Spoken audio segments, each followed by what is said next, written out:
EMI ഉണ്ട്, loan അടച്ചുകൊണ്ടിരിക്കുന്നുണ്ട്, EMI അടച്ചുകൊണ്ടിരിക്കുന്നുണ്ട്. പെട്ടെന്ന് എന്തെങ്കിലും ഒരു ഫൈനാൻഷ്യൽ ക്രൈസിസ് അല്ലെങ്കിൽ ജോബ് പോയി, ജോലി, ഇങ്ങനെ ഒരു സിറ്റുവേഷനെ എങ്ങനെയായിരിക്കും ആ വ്യക്തി ടാക്കിൾ ചെയ്യേണ്ടത്? ഒന്നാമത്തെ കാര്യം എമർജൻസി ഫണ്ട് വേണം എന്നുള്ളതാണ്. ഓക്കെ, ഇവിടെയാണ് എമർജൻസി ഫണ്ട്, ഇവിടെയാണ് എമർജൻസി ഫണ്ടിന്റെ ഏറ്റവും കൂടുതൽ ഇമ്പോർട്ടൻസ്. ഫിനാൻഷ്യൽ ക്രൈസിസ് എനിക്ക് എങ്ങനെയും വരാം, നമ്മൾ നേരത്തെ പറഞ്ഞില്ല. ഇപ്പം എൻ്റെ ജോലി പോവാം, ഓക്കെ, ഇപ്പോഴത്തെ ഒരു ഫിനാൻഷ്യൽ സിറ്റുവേഷൻ കൊണ്ട് ജോലി പോവാം, എൻ്റെ മെഡിക്കൽ സിറ്റുവേഷൻ കൊണ്ട് എനിക്ക് ജോലി പോവാം. പക്ഷേ എനിക്ക് ഫിനാൻഷ്യൽ സിറ്റുവേഷൻ കൊണ്ടാണ് എൻ്റെ ജോബ് നഷ്ടപ്പെടുന്നതെന്നുണ്ടെങ്കിൽ, അല്ലെന്നുണ്ടെങ്കിൽ ഇപ്പോഴത്തെ കറണ്ട് ഫിനാൻഷ്യൽ സിനാരിയോസ് വെച്ചിട്ടാണെങ്കിൽ എനിക്കൊരു ജോലി കണ്ടുപിടിക്കാനായിട്ട് 6 മാസം കൊണ്ട് ഞാനൊരു സർവേ ടെക്നിക്ക് കണ്ടുപിടിക്കും. പക്ഷേ ഈ 6 മാസം സർവേ ചെയ്യലാണ് എൻ്റെ ഏറ്റവും പ്രോബ്ലം.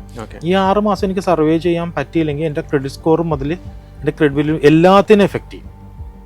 സോ ഒരു 6 മാസത്തേക്കുള്ള എൻ്റെ EMIs-ഉം എൻ്റെ മിനിമം ലൈഫിനുള്ള എമൗണ്ടെങ്കിലും എൻ്റെ കയ്യിലുണ്ടാവണം. അത് സേവ് ചെയ്ത് വെക്കണം എന്നുള്ളത് ഭയങ്കര നിർബന്ധമാണ്. ഇനി ഇതിനൊപ്പം ചേർത്ത് പറയാവുന്നത്, ഞാൻ വർക്ക് ചെയ്യുന്നുണ്ട്, എനിക്കൊരു ഇൻകത്തിൻ്റെ സോഴ്സ് ഉണ്ട്. പറ്റുന്നുണ്ടെങ്കിൽ എനിക്കൊരു പാസീവ് ഇൻകത്തിൻ്റെ റെഗുലറായിട്ടൊരു ചെറിയ എമൗണ്ടെങ്കിലും കിട്ടാവുന്ന ഒരു സോഴ്സിനെ കുറിച്ചിട്ട് ഞാൻ ആലോചിച്ചു. അതിപ്പോൾ ഞാൻ എൻജോയ് ചെയ്യുന്നൊരു ഹോബി ആവാം. അങ്ങനെ എന്തെങ്കിലും ഒന്ന് ഉണ്ടാക്കാമെന്നുണ്ടെങ്കിൽ ഒരു പരിധി വരെ ക്രൈസിസ് മാനേജർ